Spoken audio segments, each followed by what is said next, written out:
All right, let's dive into a legendary guide to strategy. But we're not talking about ancient battlefields. We're talking about the battles you and I face every single day. We're going to look at how the wisdom of history's greatest generals can be applied to your career, your negotiations, well, your entire life. I mean, seriously, let's just be real for a second. Does it ever feel that way? Like every day you're fighting for ground. Maybe you're trying to get that promotion, or you're navigating a really tense meeting, or you're just trying to get your ideas heard. It's a feeling a lot of us can relate to, right? Because the truth is, we are constantly dealing with competitors, with opponents, and they're not always obvious. Robert Greene calls them hidden warriors. You know who I'm talking about. The rivals, the unexpected obstacles, maybe even that passive-aggressive colleague who just seems to challenge you at every single turn. So here's our game plan for today. First, we're going to define this battle of daily life. Then, I'll introduce our guide for it. We'll break down the 5 core pillars of strategy, see how to go from defense to offense, unlock your secret weapon, which is your mind, and finally, we'll talk about how the power is really in your hands now. Okay, first up, the battle of daily life. Now, this isn't about being negative or pessimistic, it's just about being a realist. Think about it. Office politics, business deals, even just social situations. These are all little arenas of conflict, and to get through them successfully, you need a strategy. Now, it is so important to get this straight. When we use the word war here, we're not talking about literal violence. Not at all. The book uses it as a really powerful metaphor for navigating life's challenges. And strategy isn't just about having some rigid plan. It's about seeing the bigger picture, anticipating the other person's moves and adapting to reality as it happens.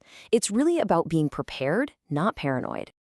And that brings us to the perfect manual for these modern-day challenges. Robert Greene's incredible book, The 33 Strategies of War. Think of this as your practical field guide for the world we live in today. The way to think about it is this. Greene has done all the heavy lifting for us. He's distilled centuries of strategic genius from the best minds in history and put it into one single accessible book. The whole point is to arm you with practical, battle-tested knowledge that can give you a real edge in pretty much any situation. And where does all this wisdom come from? Oh, just the greatest strategic minds in history.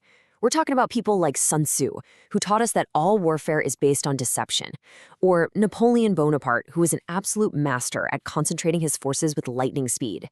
Their insights on planning, psychology, and morale have been shaping history for thousands of years. So how in the world do you organize centuries of military genius? Well, Greene boils it all down into 5 foundational pillars. This framework is the absolute key to developing a strategic mind, letting you approach any challenge with a clear plan. And here's how it all connects. It starts with self-directed war. That's all about mastering your own mind before you even try to master the world. Then you move to organizational war, which is about structuring your team for speed and unity. Next, you have the 2 sides of any conflict: defensive war, teaching you to pick your battles wisely, and offensive war, which is about grabbing the initiative. And finally, my favorite, unconventional war. That's where you use surprise and psychology to completely change the game. Now, this first pillar is maybe the most important one.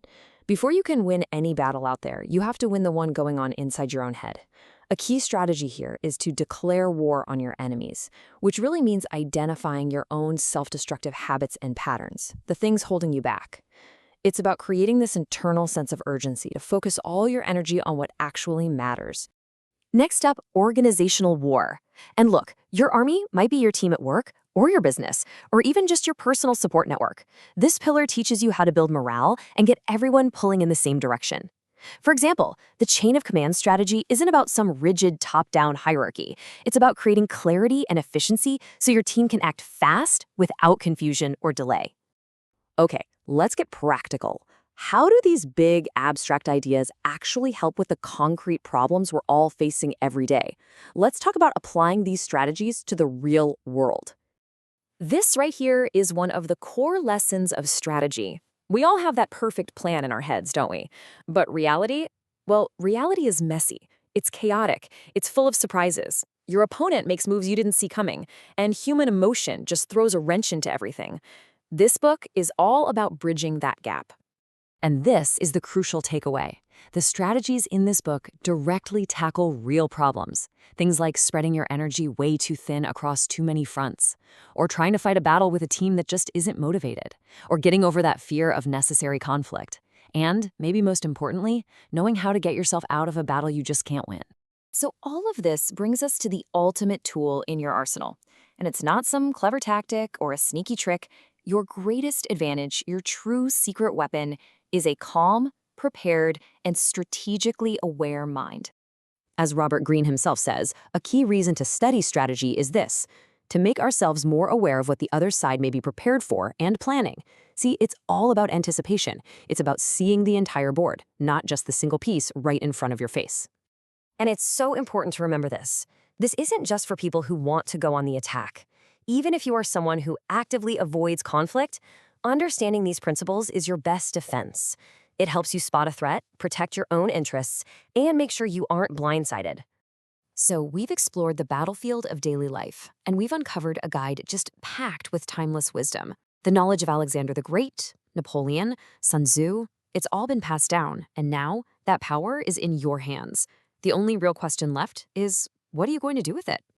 Look, these strategies are tools, and like any tool, they can be used to build things up or to tear them down, for offense or for defense. What they really give you are options and awareness in a world that is, let's face it, pretty competitive. So I'll leave you with this one thought. Now that you know the rules of the game, how are you going to choose to play?